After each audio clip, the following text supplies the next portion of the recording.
So the International Film Festival of 2025 wrapped up. I was attending it, and here are my stories from the festival, what all happened, the people I met, what I watched. I'll be sharing all of it here. And that also explains why I was a little bit inactive during this time. And also nothing major dropped. So it was a bit of a slow week. So if you don't know, IFFI happens every year in Goa during November last week, where films from across the globe as well as from our country play. Some big international films from the award seasons, many Indian films, a lot of premieres happen, and they also play a lot of classics, plus a lot of panel discussion and master classes. So it's about films. It happens in Goa. I think that's a great combo. And if you love both of these things, you should plan next year. And of course, with all that, you will see a lot of stars around. You may get to interact with them, some selfies, but there's a lot of learning too, especially if you want to become a filmmaker. Now, before if we started, they actually had a special session, a day-long course on film appreciation done by the professors of FTII, and I got to attend it, and it was really good. It was kind of a refresher for me. That's what we learn in film school. So all of that, clubbed together in a single day was fun. So it's come to what all I saw. First film was No Other Choice by the Korean director Park Chan-wook. His latest film, which I think is already out on Mubi if I'm not wrong. But this was a big film for the festival. Everyone wanted to watch it. And I've seen the director's previous film, Decision to Leave. And this director is real crazy. The way he makes his films, the techniques he uses, the way he uses his camera, outstanding. And this one was more humorous with a lot of social layering. And it is something else altogether. I don't watch a lot of Korean stuff, but I've seen two of his films and he's a great director. So definitely try to watch it whenever you can. Like in this film,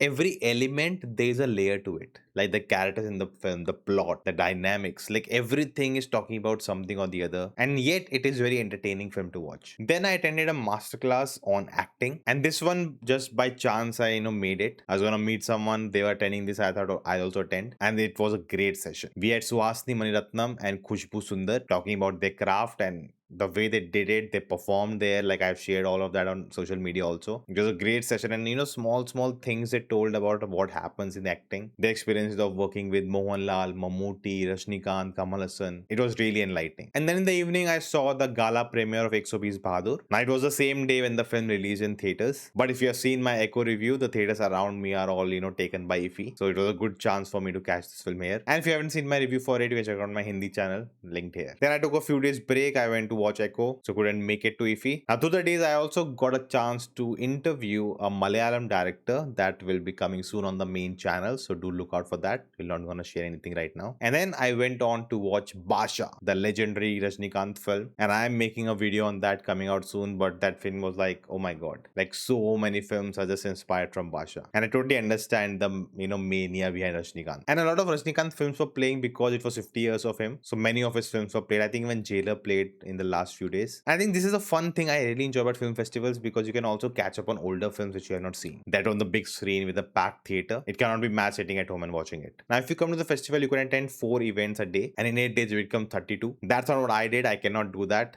I cannot watch so much stuff back to back to back. It's too hectic for me. And I also had to meet a lot of people around. That takes a lot of time. I actually booked many things, but I had to cancel later. So this time I could catch very few things, but it's always so much that you leave something or the other out. I also attended a masterclass of an Oscar-winning sound designer who has worked on James Bond films, who has worked with Christopher Nolan. Now I could only attend his introduction and I had to leave to meet someone, but I've heard it was a great one. Then a very interesting session was about film critics, where some legendary film critics were together. Two of them you would know very well, Bharadwaj Rangan and Sudhir Srinivasan, with some international and Indian critics. And it was a very interesting discussion. The Q&A was not that great. Of course, I didn't get a chance to answer question. I got to hang out with Sudhir Srinivasan, and man, that man is like, the time just flew by listening to him. I also watched the gala premiere of the Malayalam film Pennam Porotam, directed by Rajesh Madhavan, and what a direction for a debut. Then to end the festival, I got to watch 3 films. So the Malayalam film ARM was selected for the best debut director. Because of that, I got a chance to meet the cast and crew. Also met Tobino Thomas, and he's just a gentleman. I think, if I'm not wrong, he took pictures with everyone who came up to him. He was very friendly. He was always there. I didn't see any, oh, I'm a star, why should I do this, at all. Got to interact with him. Hopefully in the future, you may get an interview. Let's see. Then I got to watch a film from Sikkim called Shape of Momo, and brilliant, really liked it. It was a debut of the director, and I met her and I told her this is just brilliant for a debut. Outstanding. There's so many layers, the ways the story's told. I know indie films, smaller films, you think, oh, it's gonna be very dry and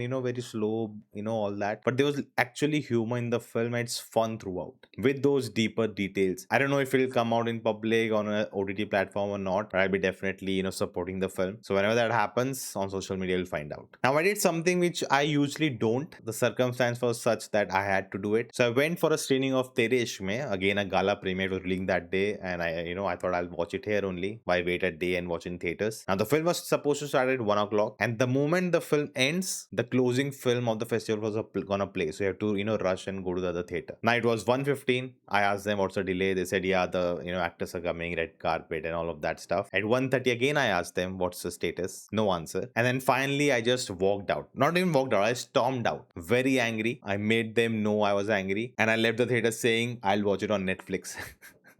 Not proud of that moment. As I said, I don't do that at all. But it was just horrible. Like they were taking us for granted. And that's why when this gala premiere happens, the celebrities come and it all becomes a PR thing. And there are people sitting in the theater who have come for the festival. They want to watch the film. If it's getting delayed, just play the film. Whenever they come, just stop the film, do the photo session and the question answers and, give them awards, whatever, and then play it again. But at least start the film. So, that was pretty disappointing. And I don't mind at all that I missed the film. And the last one was the closing film, A Useful Ghost from Japan. And it was such a weird and, experimental and very wild horror comedy film in a sense. I think calling it a horror comedy is kind of an insult. It was so different, so unique, so, wild, but still so much fun and, like, it just blew me away with its concept. Again, a film I don't know you'll get to watch, like maybe you'll find it somewhere. And that's the thing about film festivals, the kind of things you'll be exposed to. It's really good to, understand the kind of cinema that can be, there. So it opens your box about what can be a film and what it cannot be. And it's not that every film that plays in film festival is the best film. No. I've heard people say, oh, it was a horrible film. I saw people walk out of films. That keeps happening. But I think that's the fun of a film festival. And I actually feel, in my